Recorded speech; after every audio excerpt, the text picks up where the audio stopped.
ढोलावा घिनावन बाजेला सहान देखत में ढोलावा घिनावन बाजेला सहावन अरे ढोल बाजेला राजा दशरथ के दुआरा कौशल्या रानी के गन हो कि अरे ढोल बाजेला राजा दशरथ के दुआरा कौशल्या रानी के गन हो देखत में ढोलवा घिनावन बाजेला सहावन हो ई जनी जानी हो कौशल्या रानी हमाही जरिया रो पीले हो ई जनी जानी हो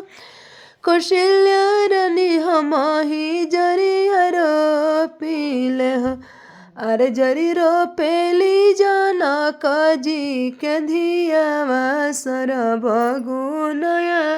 गौर हो कि अरे जरी रो पेली जाना काजी के धियावा